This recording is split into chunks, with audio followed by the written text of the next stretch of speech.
So on to our next speaker, just before we have our first tea break. Kojo Bentum-Williams comes to us all the way from Ghana. So we've had, hi Kojo, lovely to see you this morning. So we've had someone Hi, from... Sabah in the group. Good morning. Hi. So we've had someone from Germany, someone from the UK, someone from Ghana, and this afternoon it'll be America, the benefits of virtual. Kojo Bentum-Williams, you and I have not met in real life before, but we've had a couple of conversations online, which has been fantastic. Thank you for joining us. Kojo is the UNWTO, so the United Nations World Tourism Organization's senior expert for communications in Africa and the managing editor of VoyagesAfriq magazine. He's got 12 years experience in PR for Ghana tourism and has also supported the Ghana tourism minister. So you come to us with an African perspective, we have some European perspective, although of course as visitors, I think, as visitor attractions, our visitors come from all over the world, and I think we have most visitor attractions, we all want the similar thing on the day out. So there's lots we can learn from European attractions, but wonderful to have you on board with a uniquely African perspective for our wonderful continent. Welcome, and over to you, Kojo. Thank you, Sabah, and thank you to the AAVEA team, and it's a pleasure, and I'm extremely humbled to join speakers to share my thoughts on the African Visitor and Attraction Experience Conference. So I would like to, my 4 key areas that I'm going to talk about is looking at, so first of all, to introduce myself, again, I lead communications for the World Tourism Organization in Africa, and also the publisher for VoyagesAfriq Travel Magazine. So essentially, I've been working with a lot of the tourism boards and the players in the tourism industry in Africa and beyond. And my presentation is going to be anchored on 4 key areas. What I'm looking to do today is to, as my topic goes, is to how we can leverage, and just go beyond the traditional things that we know to attract, numbers to Africa. So my focus on the presentation is going to be on 4 key areas: collaboration, leveraging on digital tools, media's role, and then partnership. Let me start with the first one. Now, if I start with the first one, the fact that the traveler or the visitor, even before he starts, arrives at the destination, obviously would begin the research and information and all of that. Now, if you look at that area, there's a lot of gaps, especially in Africa, where we don't have that collaboration between the key actors in the tourism ecosystem. So typically you have your attraction, whether being it a museum, a museum, an ecosystem, a safari. We have different entities manning and managing these attractions. Now, sometimes because we have very, conservative way of doing it, or if I may want to put it, people are working in silos, it's difficult to get the information right from the beginning. And so if you are coming to a country like Ghana, say Nigeria or South Africa, perhaps South Africa is better, and then you go to either go to the website or want information to start from, you go to the Ghana Tourism Board, you may get some information, but you are not able to get the exact information that perhaps looking at specific attraction or destination. So my point is that if we can work together, if we can, break the silos and see that the DMOs, the attraction, the ministry, and all those who fall within the chain can be able to work together, then it gives much more confidence and bridge the information gap that we have, because often than not, and this is very typical, you want to visit an attraction, you start by going online, obviously look at information, and sometimes you don't get. You may get the macro information of the destination, but then if you go on the site, if you want to look at the specific destination, you don't get it. So my first point is to be able to ensure that we have collaboration between these actors. So the tourism board is working very close, of course, with the ministry, but with the attractions, so that we don't tend to be working differently. Because as we grow now, the tourism industry, and by extension, the travelers' needs, they're becoming very sophisticated, and it's maturing. So whatever that you do and you don't do right, what it then means is that you lose the opportunity to have them at your place. And we don't need to take it for granted, because as we know, statistics, and the last speaker spoke about, when somebody is not happy, and if he's not happy, there's a possibility if it double times those who are happy in terms of recommendation. So that's what I would say. Now, if I give direct example to that, what then I would propose is the fact that we can have one, one single window. I mean, I don't know if it's right, but if you have a single window where the traveler, who wants the information to be able to make decision, is able to get this information, and when we have this collaboration, it makes it quite easier. The second point I'd like to touch on, obviously, now is digital tools, and we know what COVID has done, and in fact, it's brought out the fact that we need it more than ever. That's why we are having this conference online. Now, most of these attractions have not utilized the ICT to its optimal, optimal level. So you tend to see that it has a knock-on effect. Now, if you don't have the information where you know that your traveler, be it domestic or international traveler, will start looking for information, and you go online, you don't see it. You go on social media platform, you don't get it, and all other platform, you are then now taking yourself out of the game in terms of being competitive, because if information is not available, it's difficult for a traveler to make a decision. So what I'll say is that if we can, we can invest also in this area, it's going to be key for us to be able to get people have information, because we live in the information world. And it's a shame that most of our attractions that we have in Africa, you go to either the tourism board sites or the ministry site, you don't get some of the specific information that you need. Now, the ICT even cuts, it's a broader area. So I'm looking at where the attractions, the DMO, all those involved are able to have, a way that people can share information, or we can be able to access information. Typically, if I want information to write about or talk about, and that's been the challenge, it's always a problem, because if you leave that gap there, then now you are entering into the realm of speculations, and that has been a challenge, not just by we not attracting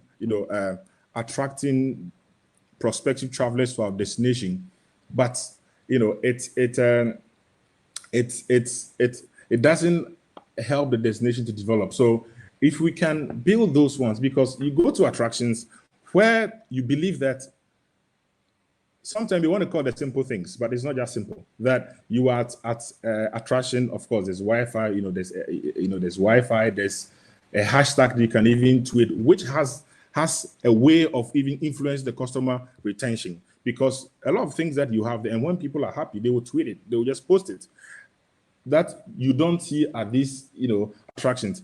Again, just on the same ICT, you realize that if they can do more, they can be able to use the information that they have to educate the people, and for them to understand what is it that people can look forward to visiting their attraction. So from the media perspective, you realize that sometimes it's too difficult to get this information, even at a point that you go a step beyond to speak to authorities, the managers of that particular attraction, and you still find difficulties to get the exact information. Now then it's difficult to put a narrative together. So if they can put investment in these areas, particularly in Africa, it has enormous benefits.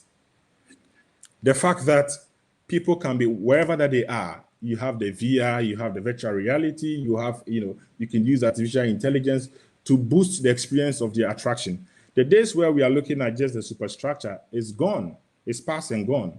And people want to come, and they would always remember how they were treated or what kind of experience they got from either the waiter or the tour guide at the facility. So we need to be able to understand that if we don't have some of these stuff, it will be difficult for us to ensure that we are having to do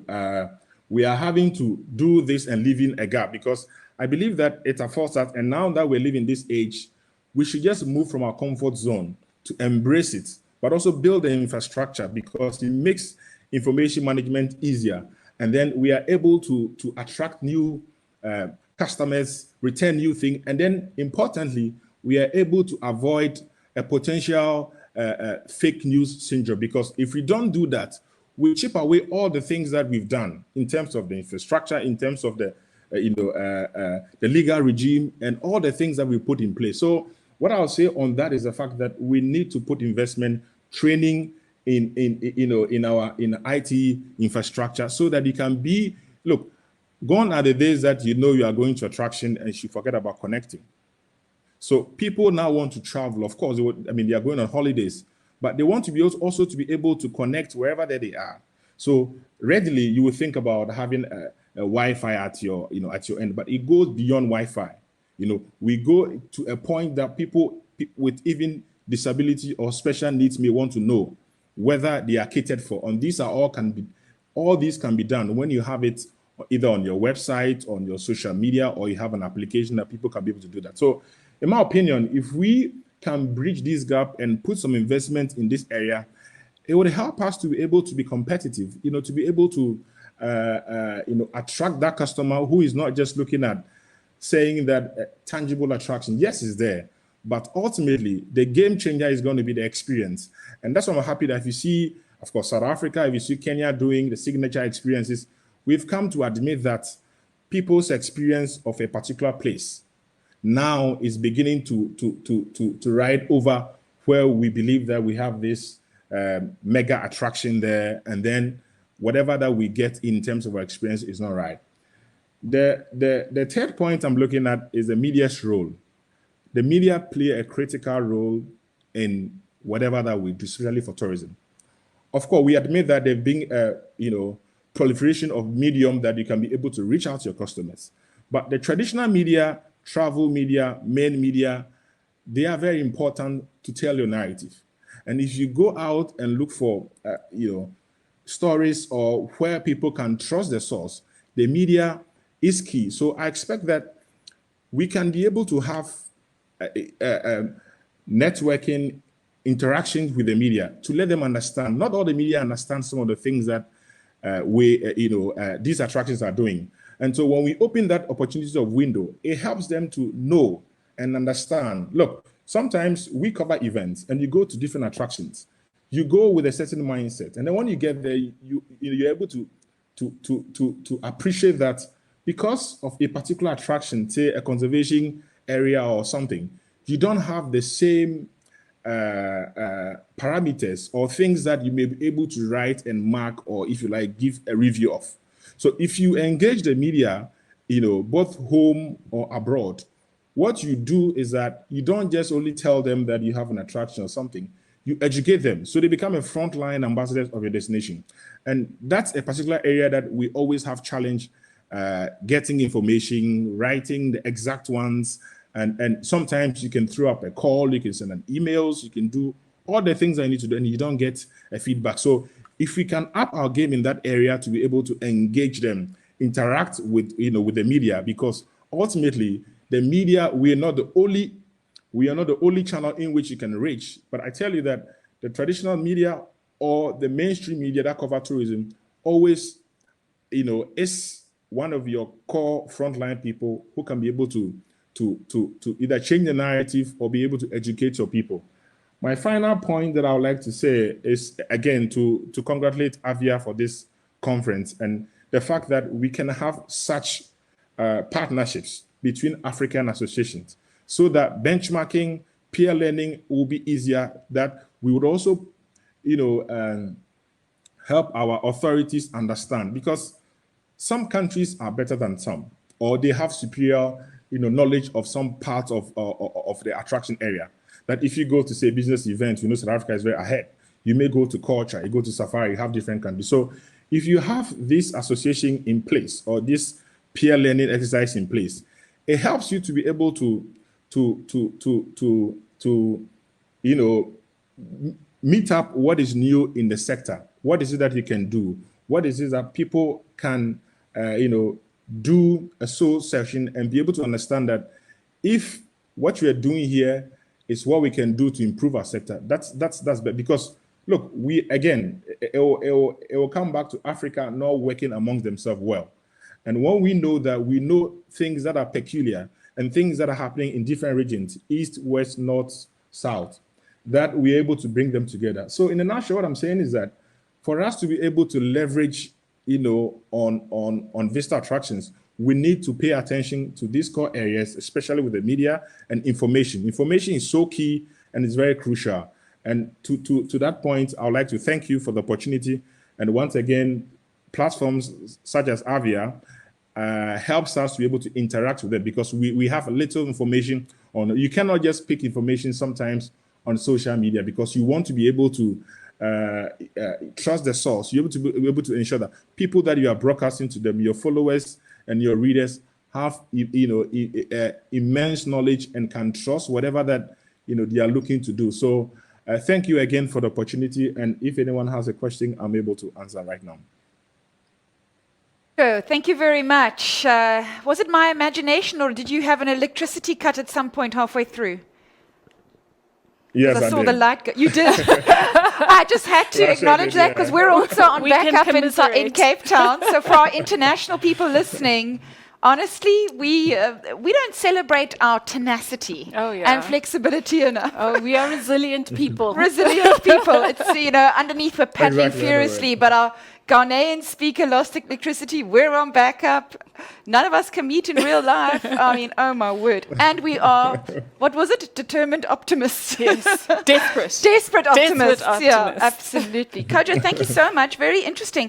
I think one of the questions I've got is that, Sunsea and Safari is, I would say, traditionally focused on the international visitor. Of course, there are some domestic visitors that do engage with that. And visitor attractions are really an opportunity for the domestic market in Africa to have healthy leisure spaces for a healthy day out, whether it's a museum or just a park.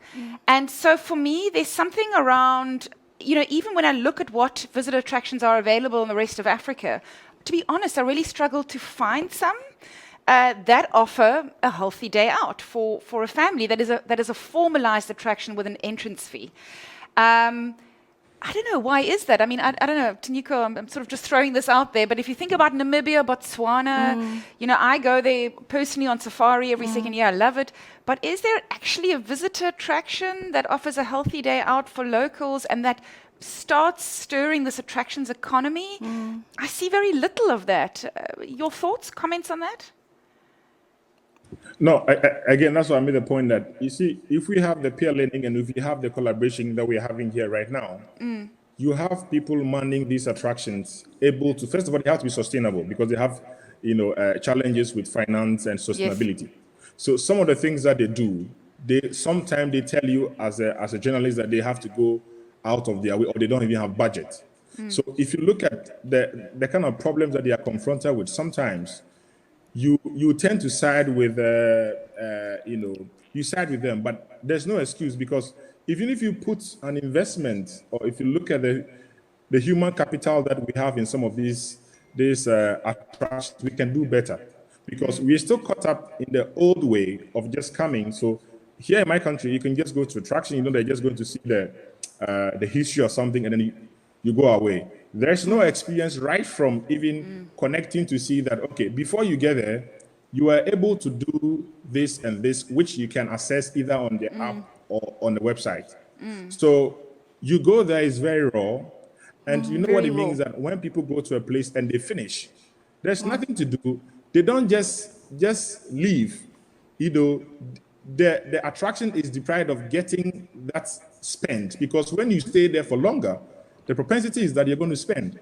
Yeah. So once we are able to train and then also help them, and when we have this peer experience like this, it helps them to understand how they can do things better. So they look at the South African case, they look at Botswana, you look at Kenya, you look at Ghana, Nigeria, then they can sit together and say that, okay, how can we do what is happening in South Africa to be able to guarantee some amount of money coming through so that we are a bit sustainable, and then it helps us to be able to put up something that our visitor or a potential client will be happy about. But what they don't see is that even though they have the money, they leave people not to spend and take their monies away, because it's not about just a Ghanaian or South African going to an attraction, but it's a value for money. So he's taking the family out, and the family want to spend some time. So ideally, they want to spend 1 hour or 2 hours. They may end up spending 4 hours because of the experience. And there's nothing, so people look at it, just the fact that you go and look at the history of slavery in Ghana, attraction or history of Ghana, but they don't look at what the attraction can cater for the younger ones, the kids, the family, and stuff like that. So you have no other activity there that would complement and ensure that when the kids are happy, the parents are going to stay around. So absolutely. I think that, again, it comes to the back of the point that you are doing this AAVEA conference or bringing Africa visitor attractions together for them to really understand the chain. Because people don't even appreciate that it starts from when you take the decision to travel. That's where the experience starts. So if you don't have access to information and all of that, it's possible you may choose a different destination. Or it's possible you may even time the time you're going to spend there to say 20 minutes or 30 minutes. And that's why I believe that if we continue with advocacy and events like this, it will all help us to be able to make Africa a better place because experience ultimately will be the real McCoy. And I don't think the time of superstructure and just what is there is what we can rely on, because the tourist has become very the tourism industry and the experience, it's maturing. So when it's maturing now, then it's a lot of competition. So you have to struggle and you have to go to the marketplace with your best. Yeah. Thank you. Totally. I must say, I think we have a lot of latent opportunity in Africa. We are the youngest continent with literally a demographic explosion in the next 30 years, younger than any other continent in the world. And we have the potential for the greatest move into middle class with discretionary spend. Of course, all a little bit set back now for COVID-19, but that is a massive opportunity, and perhaps 5 years from now we'll see a little bit like what happened in Asia over the last 5 years for healthy leisure spaces for locals that international people will then come to because they are authentic experiences that they want to engage with. Totally. So I'm looking forward to seeing more than that. More of that, I have to say. And I think it requires a mindset shift and really looking at the visitor journey end to end, long before they walk through your doors or walk through your gates, and really obsessing about the detail. Yeah. So thank you for that, Kojo. It was an absolute pleasure having you. Thank you for generously sharing your insights, and I hope they keep the lights up. Well, as long as he's got Wi-Fi, you can participate in the conference. That's what counts. Thank you. No, that's fine. No, that's Thank okay. you so much. Thank you.